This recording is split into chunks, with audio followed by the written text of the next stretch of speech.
Hello, and welcome to Such a Fun Read, a podcast where we come together to read a book and chat about it, like a book club. I'm your host and resident reader, Cherie, and I'm really excited to dive in and continue our discussion about the book we are currently reading, A Discovery of Witches by Deborah Harkness. We'll be getting into the characters, the story, the lore, and unraveling how this series all begins. This podcast is not spoiler-free, but we will not be discussing anything that happens in future books in the series, and we will only be discussing what we've read so far. We'll start out with the manuscript section. There we will talk about what just happened, what we just read, and we will do that going chapter by chapter. Then we will go to the congregation section. Here we will talk about the things that stood out in the chapters, things we learned about, things we might think will be important for later, and we also might talk a little bit about lore here as well. And then we will have our rapid fire section. Here we'll go over 3 characters I want to talk about, 2 things I'm looking forward to, what moments have intrigued me about what could happen in the future, and 1 favorite quote. I'll pick a favorite quote from these chapters. And for this episode, we are discussing chapters 7 through 11. So whether you're a diehard fan of this series or discovering it for the very first time, there's definitely something here for all of us to enjoy and explore together. Also, if you're enjoying these discussions about A Discovery of Witches, please head on over to Apple Podcasts or your favorite podcast app and rate and review Such a Fun Read. It definitely helps spread the word and allows more fans of this book that we're reading to join in on our discussions as well as the community. Now, with all that being said, let's go ahead and get into the manuscript section and talk about what happened in these chapters. Also, the chapters in this book do not have titles. I just give them a little title myself.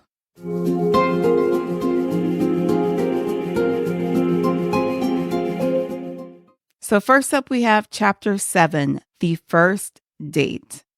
So in this chapter, Diana starts the day with a nightmare and she felt like she was drowning. After only getting a few more hours of sleep, she brushes it off and heads out for a row, but thick fog cuts her outing short. Coincidentally, she bumps into Matthew Claremont, who seems to still be keeping an eye on her. They chat about the upcoming term. We learn that Matthew doesn't really have students. He is at the university more on a research capacity. And Diana ends up accepting Matthew's offer of a ride home instead of walking home in the cold. During the drive, Matthew ends up inviting her to breakfast. This is the second time he's invited her out to eat, but this time she agrees. They end up going to a cafe, and at that cafe, Diana notices his protective behavior, with him making sure she was seated with her back to the wall.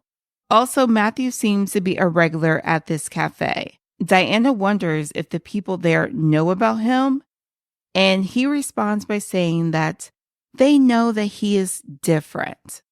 They have some banter back and forth.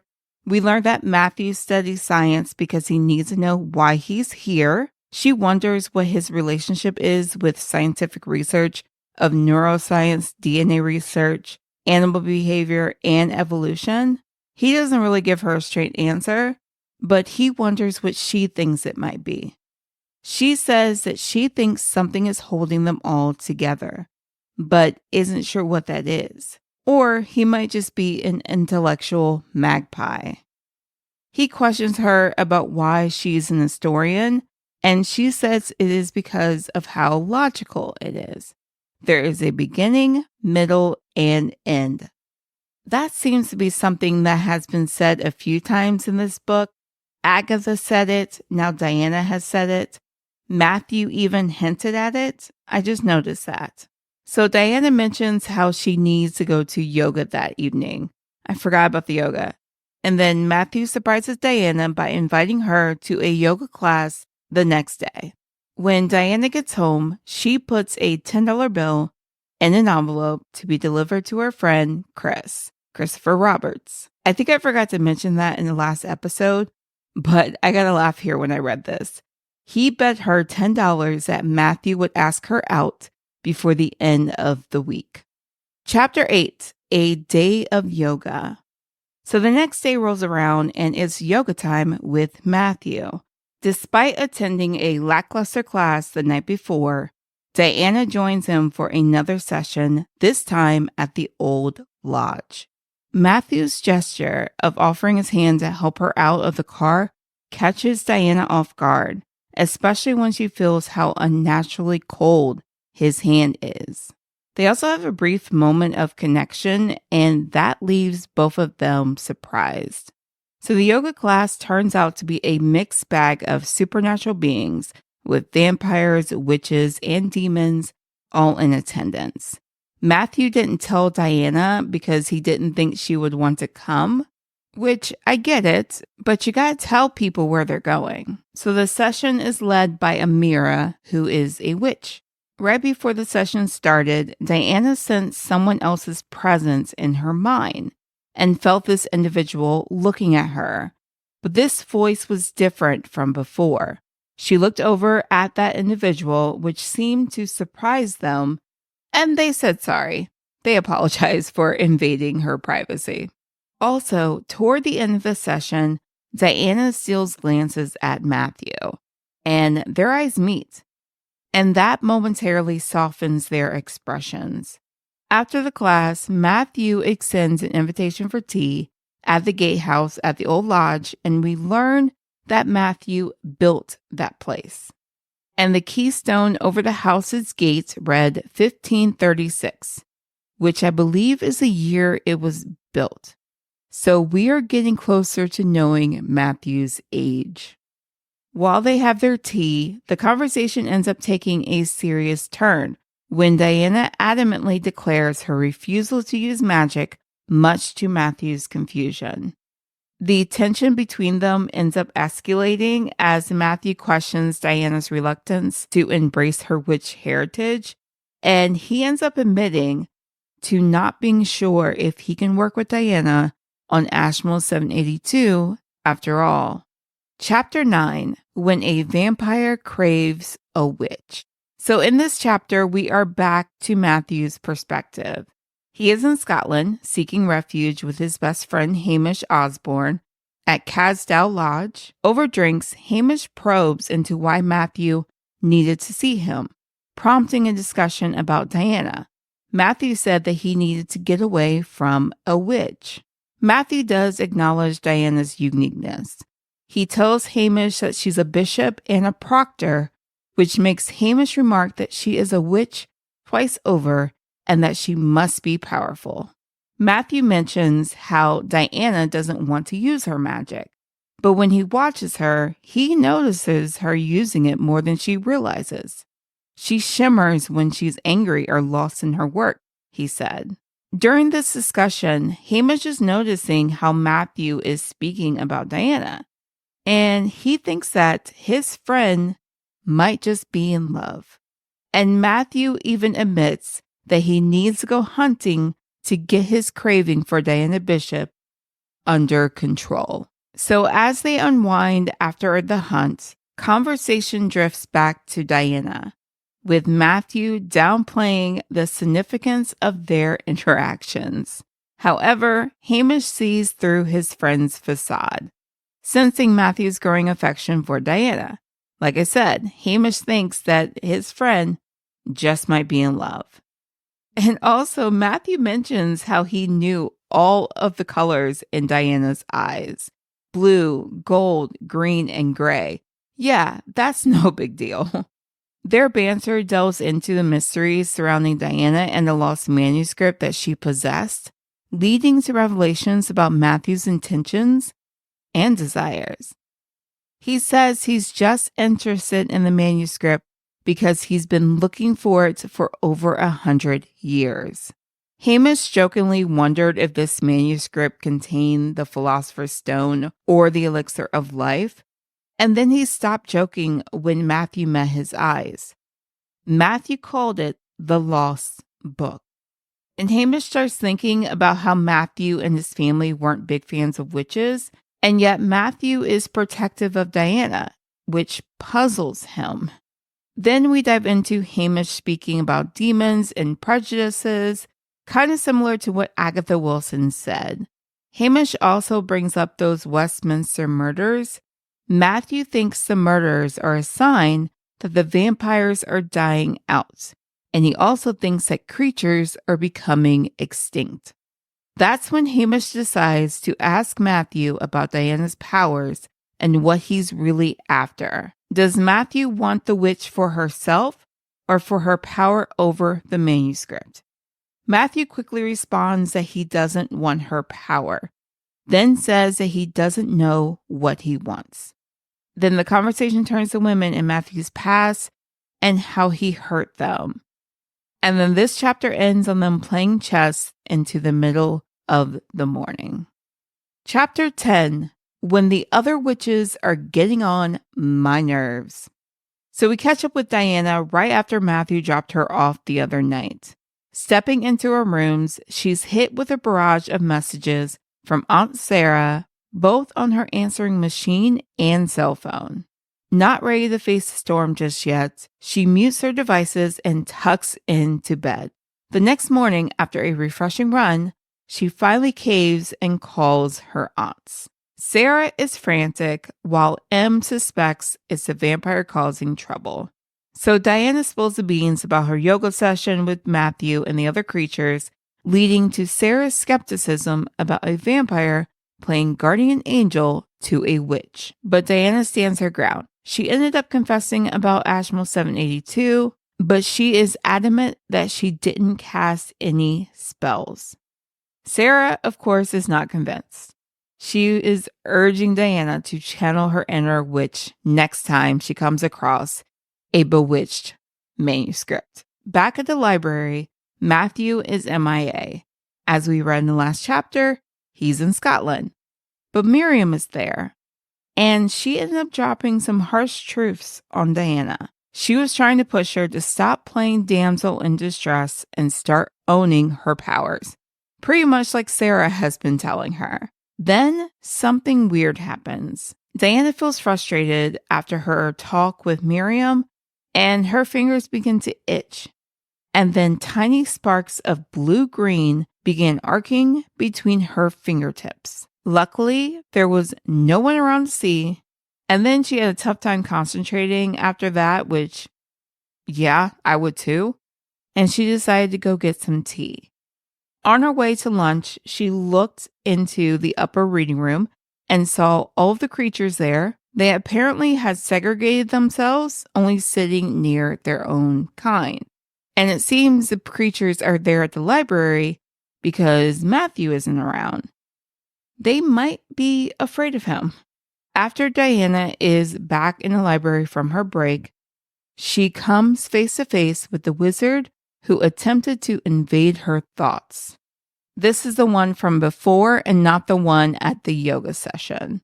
Introducing himself as Peter Knox and stirring memories of her parents, he seeks a private chat, insinuating a connection between her and her lineage. Later on, after that annoying conversation, she gets into another annoying conversation, and this time with Gillian Chamberlain. She interrupts Diana's reading and says that Diana's family has caused more than enough trouble. She brings up Salem and says that it was all Bridget Bishop's fault. She drew human attention and brought it upon them. She was too independent. She also said that was Diana's mother's fatal flaw, too. I'm sorry, but does Gillian Chamberlain want to get smacked? So Gillian continues saying how Diana's parents thought they didn't need the Cambridge Coven's support, but they learned they should have gotten it the hard way. Again, Diana, just smack her, it's fine. Or better yet, spark your fingers again. Let her see what happens when she keeps talking. But Diana does not do what I wish she would do, and Gillian Chamberlain continues to talk. I don't know why I'm using her full name, but I don't know. She's annoying. I'm using her full name. It's whatever.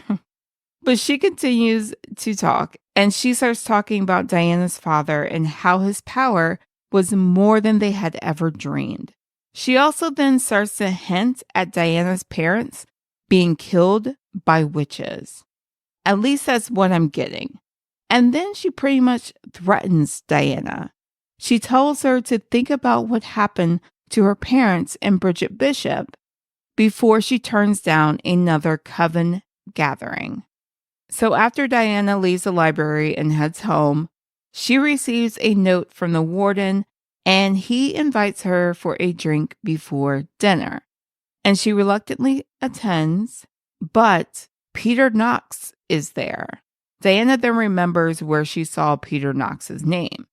His name was in the newspaper about the vampire murders. Peter Knox then starts asking Diana questions. He wants to know why she came to Oxford and why she sent Ashmole 782 back. He also knows Matthew has wanted the manuscript for over a century, and he says that he can't have it. He also mentions how creatures can't afford to be noticed by humans, and then he also decides to insult Diana. He thinks that she is too much of an untrained witch, and she should not have been able to call up the manuscript. And it might not be so easy next time for her. He also mentions that it might have been more than luck. She was able to do it since it was around a holiday, the sesquicentennial. He then continues to insult her and takes a jab at her spending so much time with Matthew and wants Diana to see if Matthew will tell her what he was doing in the autumn of 1859. He also called Matthew her vampire, although I don't think she was as pissed off this time as she was before when Agatha said it. Peter then says that Ashmole 782 belongs to witches. They are the only creatures that understand its secrets and the only ones that will be able to keep them. He then spoke to her in her mind again, telling her to beware of Matthew Claremont because he was a killer. And then to both of their surprises, she spoke back to him in the same way. And now that is the 6th time Diana Bishop has used her magic that year. And now she's been threatened by 2 witches. And amidst threats and cryptic warnings, Diana finds herself reaching out to Matthew, only to be met with silence. Chapter 11. A Building Connection. Diana didn't get any sleep. Her mind was consumed by the previous day's conversations and the lingering questions surrounding her parents' mysterious deaths. Back at work in the library, she does find herself in the presence of Peter Knox once more, and then later when Matthew unexpectedly arrives, Diana is genuinely pleased to see him. And she plans to attend yoga again with Matthew later that evening. Later on, their conversation does take a turn, though, when Matthew expresses that he didn't like Miriam revealing his hunting activities to Diana. He says that some things shouldn't be discussed in mixed company. Didn't he just talk to a demon about a lot of things, though? To Hamish? Things including Diana? So Diana admits to not keeping magic out of her life. She's been using it without realizing it. She also says that she is frightened over it. Their discussion deepens as Matthew reveals his struggle to distance himself from Diana, and he had to get out of town because of the lingering scent of her sweater that was left in his car. And he also admits to not being able to stop thinking about her. So Diana wonders if he is afraid he would hurt her, and he does admit that he can't be sure. Then Diana wonders about the implications of their connection and notices an artifact around Matthew's neck. It's a silver ampulla from Bethany. It was shaped like a coffin and big enough to hold a few drops of holy water. So after yoga, Diana experiences a moment of panic when a white owl appears, triggering fears of an impending attack. After calming Diana down, Matthew questions her about her motives for contacting him, and he cautions her against romanticizing vampires. And despite the complexities of their relationship, Diana acknowledges that they might genuinely have a friendship. And as Matthew drops her off, he assures Diana of her safety from Peter Knox's interference. He says that Peter won't come within 50 feet of her again. Then Diana invites him to dinner the next evening and Matthew accepts. Okay, let's move on to the congregation section. Let's talk about some key events that happen in these chapters, the things that stood out, and things we learned about, and also things we might think will be important later, as well as a little bit of lore.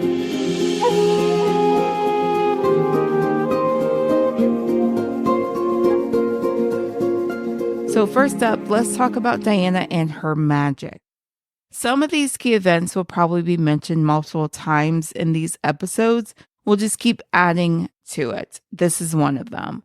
So we learned in the earlier chapters that Diana is someone that doesn't want anything to do with magic, but still uses it sometimes at her convenience. And now we get more reasoning as to why she's so against magic.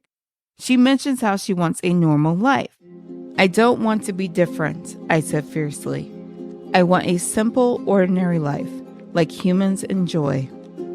One that doesn't involve death and danger and the fear of being discovered, I thought. We learned that she's scared of becoming her mother, having all of that power and ending up dead. From the conversation she had with Gillian Chamberlain, there is now some suspicion that witches may have had something to do with her parents' death. Also, Diana has now used magic 6 times, and yes, we are going to keep a tally. The 3 times before the story began, and then her time with Ashmole 782, when she got the journal off the shelf, and then when Diana spoke back to Peter Knox in his mind. If I'm missing any other interactions with magic, let me know.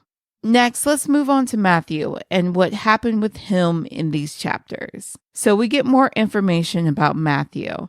First of all, we got to see a house that he built, the Old Lodge. Apparently, the land was given to him by Henry. He's just so informal about it. That would be King Henry VIII. And we learn that the place was built in 1536 from the number on the gate, which I believe Diana figured out to mean the year the place was built. This story is, I believe, set in 2009, so that means that Matthew is over 450 years old. We still don't know exactly, but we're getting there. When he was speaking with Hamish, he talks about the women of his past. We have a warm-blooded woman named Eleanor.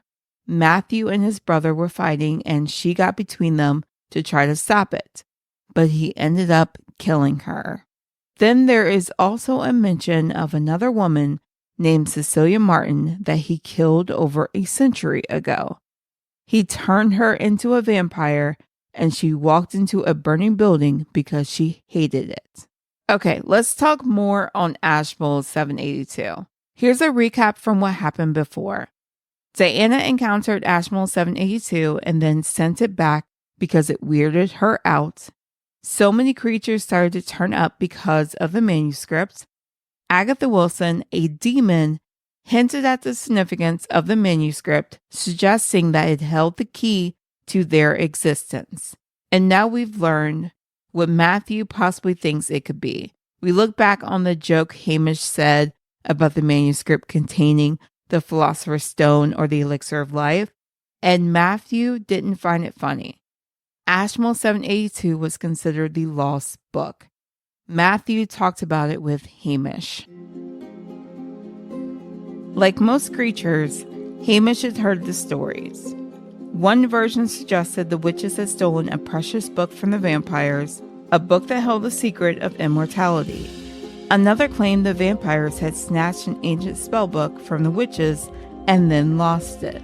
Some whispered that it was not a spellbook at all, but a primer covering the basic traits of all 4 humanoid species on Earth.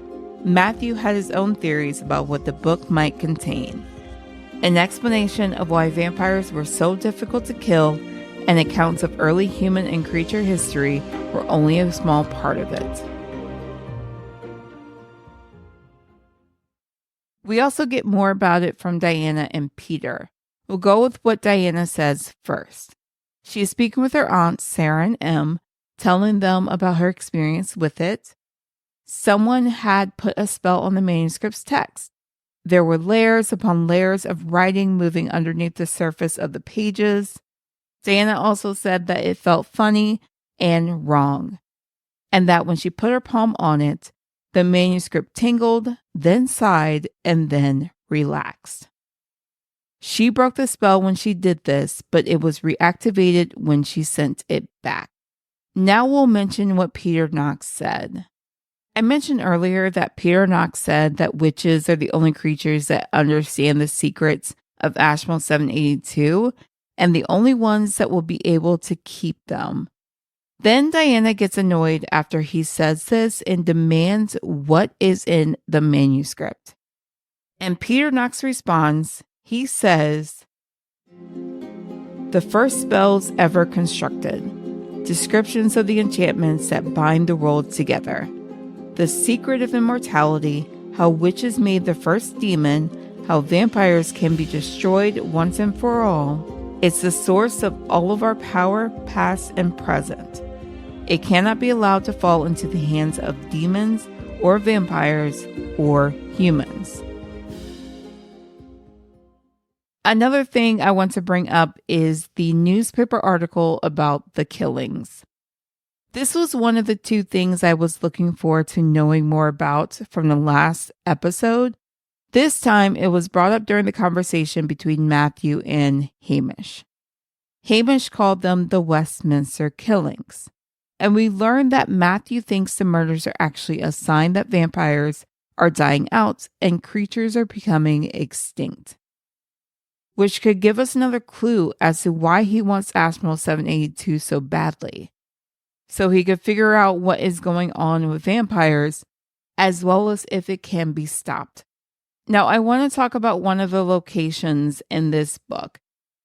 It's an important location. We've been to it multiple times, and that is the Bodleian Library. And I'll give you a little background on it and add some stuff from Diana's perspective. Diana spends a lot of time there. So the Bodleian is one of the oldest and most prestigious libraries in Europe, located in Oxford, England. It was established in 1602, and it serves as the main research library of the University of Oxford. The library's extensive collections include rare and valuable items such as medieval manuscripts, early printed books, and literary treasures. And this story is the key location of Ashmole 782. There are also different areas in the library that have been mentioned in this story. There is Duke Humphreys. This is the reading room for Diana. It is one of the oldest reading rooms in the Bodleian. It is named after Humphrey, Duke of Gloucester, who donated books to the university in the 15th century. It has ancient wooden desks, a Gothic painted ceiling, and stained glass windows. There is also the upper reading room. It offers additional space for scholars and researchers to study rare books and manuscripts. And this is where the other creatures spent time waiting for Diana to get Ashmole 782 again. It also has tall windows and wooden bookshelves. I really would love to go to the Bodleian one day. Maybe I'll get there. Okay, so throughout this book, as well as this series, we see a lot of historical figures being mentioned. And some of them started to show up in these chapters. I don't think I missed any from the earlier chapters, but I might have. Let me know. I want to talk about the historical figures that were mentioned, and I'm going to keep a track of them in each episode. So first up, we have King Henry VIII. Matthew mentioned him in regards to the house he built. He said Henry gave him the land, being so informal about it. So King Henry VIII, he was the infamous monarch of England who reigned from 1509 until his death in 1547. He is known for his 6 marriages that led to significant political and religious upheaval in England. And he led the English Reformation and the establishment of the Church of England with the monarch as its head. Next up, we have Sir Peter Lely. He did the painting of Matthew's sister, Louisa. He was a prominent Dutch-born portrait painter who became famous for his work during the English Restoration period in the 17th century. He also was appointed as the principal painter to King Charles II. He painted numerous portraits of royalty, nobility, and prominent figures of his time, leaving behind a lasting legacy as one of the leading portrait painters of the Restoration era. Next, we have Robert Hooke. He was mentioned when Diana and Matthew were going back and forth, and Diana talked about why she didn't want magic to be part of her life and how she'd rather be a Robert Hooke than an Isaac Newton. So Robert Hooke was an English scientist and polymath who lived during the 17th century. He made significant contributions to physics, biology, and architecture, and he coined the term cell in biology and formulated Hooke's law of physics. And he also played a key role in rebuilding London after the Great Fire of 1666. His legacy, though, was overshadowed by contemporaries like Isaac Newton, and much of his work was not fully recognized until centuries after his death. Speaking of Isaac Newton, we'll move on to him. He was mentioned during the same conversation. So Isaac Newton was an English mathematician, physicist, and astronomer who lived in the 17th and 18th centuries. He is best known for his groundbreaking work in the field of physics, especially his laws of motion and universal gravitation. Newton's Principia Mathematica remains a cornerstone of modern science, solidifying his legacy of one of history's most influential scientists. Next, we have the Duke of Chandos. He was mentioned when Matthew told Diana that he knew someone since 1718. So this duke was James Bridges. He held significant positions, including Paymaster General of the Forces during the War of the Spanish Succession and later First Lord of the Treasury. He was renowned for his support of the arts and architecture, notably commissioning the lavish Canon's house in Middlesex. However, his financial mismanagement tarnished his legacy, and he died in obscurity. Next, we have Robert Adam. He was mentioned during a conversation between Matthew and Hamish. So he was a Scottish architect and designer who lived in the 18th century. He was known for his neoclassical style, which reshaped British architecture, and some of his notable works include Kenwood House in London, Colston Castle in Scotland, and the Royal Naval College in Greenwich. And last but not least, we cannot forget about Elias Ashmole. He has been mentioned throughout this entire story so far. So Elias Ashmole was a 17th century English antiquary, politician, and Freemason. He is best known for his extensive collection of manuscripts, books, and artifacts, which form the basis of the Ashmolean Museum in Oxford, the world's first university museum. He was also a notable figure in the Royal Society, the premier scientific society of England, and he made significant contributions to the fields of alchemy, astrology, and archaeology. Okay, so I have some other stuff that I wrote down that we learned about throughout these chapters, and I wanted to go over them. So we learned that vampires in this story have only 5 senses, and also speed does seem to be something vampires have in this story. When Matthew and Diana go out for breakfast, after he parks, he quickly moves to her side of the car to open the door for her, which caught her off guard. Also, Matthew can't feel what Diana can when other creatures look at her. When a witch studies another, the touch of their eyes tingles. When a demon takes a look, there is a slight, unnerving pressure of a kiss. And when a vampire stares, it feels cold, focused, and dangerous. And I believe that Diana said that her least favorite is when a demon looks at her. There's also more talk about how humans would notice creatures being around each other if they mix. That was something that was brought up before, and it seems to be something that keeps getting mentioned. We also learned that participating in human politics or religion was forbidden for creatures. That is something we learned during the chapter that we met Hamish. Also, the term intellectual magpie was used. Diana calls Matthew this. I did not know what a magpie was, so I had to go look it up. It looks to be a bird of the family Cardiva, and they are considered to be widely intelligent creatures. And then the phrase intellectual magpie describes someone who likes to collect lots of different ideas and information from different places. They end up mixing these ideas together in their mind to come up with new thoughts or understandings. And this shows how being curious and open to new ideas can help us learn and understand more about the world. Okay, let's move to the rapid fire section.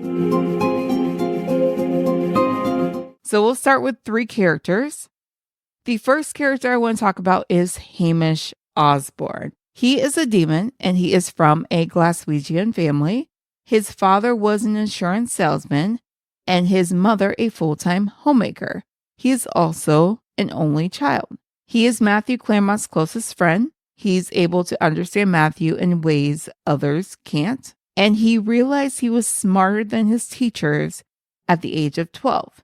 He was a mathematical prodigy and he learned early on that he was a demon. His father resisted the notion at first, coming from a staunch Presbyterian background, but his mother pointed out how he had been raised to believe in witches, so why not demons? Hamish was accepted by his family for being a demon, and we know from what Agatha told us about the prejudices that demons face, that isn't something that always happens. His mother also knew that Hamish was gay, and she and his father accepted him for that as well. Next, let's just get this over with. We'll talk about Peter Knox. So he is a witch or wizard, whichever you prefer. I think he's been referred to both throughout the story so far. He's an author of best-selling books on modern occultism, and he's been consulted by agencies around the world on cases of satanic and serial killings. He seems to know Diana's parents, but that has not been fully explained yet. He also seems to be prejudiced against other creatures, but not in exactly the same way that Sarah is. It feels more violent. When he was talking about what Ashmole 782 was, he believes that Ashmole 782 can help them destroy vampires. And he also said that witches created demons. So I just know he thinks he's above them. He definitely thinks that he is above demons. He has a lot of ambition and a considerable amount of skill. So that is something Diana will need to look out for. And I'm sure we'll get to know a lot more about this man in the future. And for the next person, since we are getting Peter Knox out of the way, we might as well do the same with Gillian Chamberlain. Now, we don't know a lot about her except that she can be annoying. She is a witch and a member of the Oxford Coven. She is a scholar of classical languages and ancient religion. She definitely values witch traditions. She does not understand how other witches wouldn't be around other witches, like Diana for always declining the invites to the coven. It will be interesting to see if Gillian confronts Diana again or whatever else she does. She seems to align her beliefs with Peter Knox on certain things, so I'm sure we will see them together at some point. So those are the characters, and now let's talk about the 2 things I'm looking forward to. What moments have intrigued me about what could happen in the future. So Diana's parents' mysterious death. Gillian Chamberlain was talking a lot about Diana's parents and her insinuations about their death. And we need more. We know that Diana saw images of her parents in a chalk-marked circle, and their bodies were broken and bloodied. We need to know what happened to them. We need to know. And the next thing is, when is Diana going to use her magic again? She's at number 6 on the year. I'm curious how many times she will use magic during the next few chapters we read. I think I'll go with at least 2 more times. I don't remember, so I'm going with 2 more times. Now let's move on to favorite quotes. I had a few quotes here I thought about picking, but I decided on this one. So this quote came up during a conversation Diana was having with Matthew. This was when he was curious about why she was an historian. And he's wondering, like, what if you can't explain things? What if there is no explanation? What if it defies explanation? And she says, that's never happened. At least I don't think it has. All you have to do is be a good listener. Nobody really wants to keep secrets, not even the dead. People leave clues everywhere, and if you pay attention, you can piece them together. And I'm kind of with Diana here. I think that people do leave clues to things. It is just a matter of not just being able to figure them out, but if you want to figure them out. And there are definitely a number of things that Diana needs to piece together. It's just, does she want to figure them out?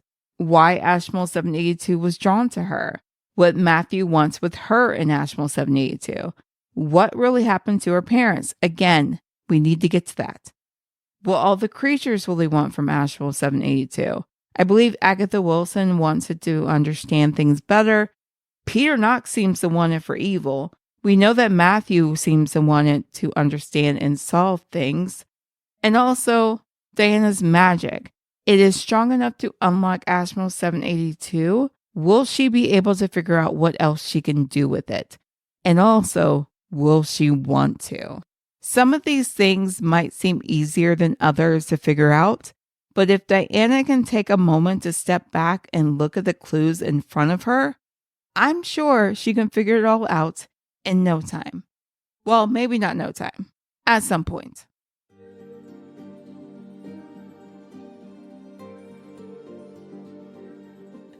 All right, folks, that brings us to the end of this episode into the world of the discovery of witches. We tackled chapters 7 through 11, and next week we will be reading chapters 12 through 16. So get ready for more conversations and possible tension with Diana and Matthew. I definitely love to know your thoughts on anything we discussed today. Also, which creature would you rather be? A witch, a vampire, or a demon? That is something I will need to think about, and I will definitely answer next week. You can follow me on Instagram at suchafunread and let me know, or you can send me an email to suchafunread@gmail.com. I'd love to spotlight your thoughts in future episodes. And if you're enjoying this deep dive into the world of All Souls, please share with your friends. If you know someone that loves this series or could love this series, go ahead and share this episode with them, and then we can all love this series together.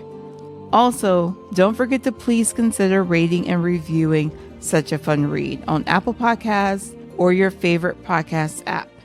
As I mentioned earlier, every rating helps spread the word and allows more fans of this book to join our discussion and the community. Until next time, happy reading!